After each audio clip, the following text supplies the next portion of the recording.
The third question that was posed, and I will also take some liberty to move after I initially addressed it in a different direction, was how can the U.S. best foster both robust democracy and inclusive religious freedom in Egypt and other countries affected by the Arab Spring?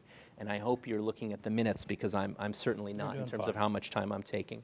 I think some of the key things to understand about this question is that the legacy, unfortunately, the legacy of U.S. involvement in Egypt and other states in the region, supporting of the Mubarak regime for decades, is not a very good one. And it makes it extremely difficult for the U.S. to be seen as credibly interested in promoting democracy, freedom and human rights, even religious freedoms in Egypt and states in the future. When most Egyptians, I think, look at the United States, they see decades of support for the Mubarak regime, politically, militarily, and economically. They see little, in fact, sustained criticism in the past with consequences of systematic human rights abuses, consistent electoral violations, or repression. Interestingly enough, the U.S. did focus sometimes on some liberal activists when they were the victims of the regime's wrath, like Saad-ad-Din Ibrahim or Ayman Noor, who I used to call Condi Rice's favorite Egyptian, because there were 20,000 or 15,000 Egyptian political prisoners in jail at different times in the Mubarak regime, but she seemed to only focus on Ayman Noor. And what that means is that other people who were in prison, including members of the Muslim Brotherhood, like Shehata, for example, who now is quite prominent, and people are talking about him as being a potential prime minister, the deputy guide who was unfairly tried in an Egyptian military court and sentenced to 5 years in prison and served many of them and so on. No mention was made by U.S. officials of that injustice and so on. And it doesn't only end on January 25th with the beginning of the revolution. You might remember that on January 25th, the first day of the revolution in quotation marks, Secretary Clinton said that the Egyptian government was stable and that it was looking for ways, and I'm quoting, to respond to the legitimate needs and interests of the Egyptian people, unquote.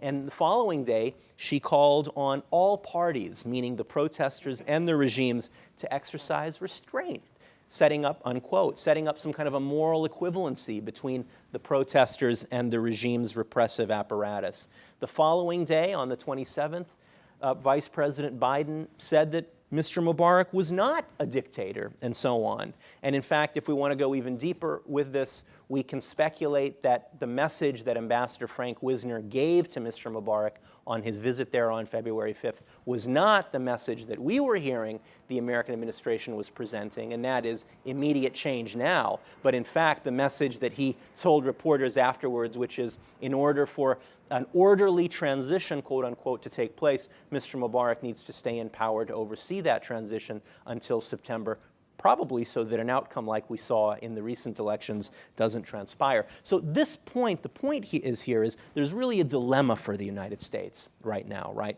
as witnessed by the recent NGO controversy and so on. There also has to be a recognition that the U.S. has decreased influence, not only in Egypt, but across the region. That in authoritarian states, right, like Mr. Mubarak's and Mr. Ben Ali's and King Abdullah's and so on, which don't allow citizens to have significant voice in politics and policy, and which are allied with the United States and heavily dependent on U.S. foreign political and diplomatic support, that the U.S. has much greater influence in those kinds of polities than in polities which have popular sovereignty and in which governments are supposedly based on the will of the people. And there's one other thing, and this gets to the religious freedom issue directly, and then I'll stop even though I could go for much longer. The idea, and this is more of a question really, it does seem to me, possibly because the way the discourse of religious freedom by the United States was seen and received in Egypt in the past and so on, as a kind of colonial discourse, as a kind of a discourse that was insincere and that championed one group, Egyptian Christians primarily, and so on, at the expense of everyone else. And I'll be the first person to say that Egyptian Christians have and continue and maybe increasingly suffered discrimination and deteriorated status post-Egypt revolution.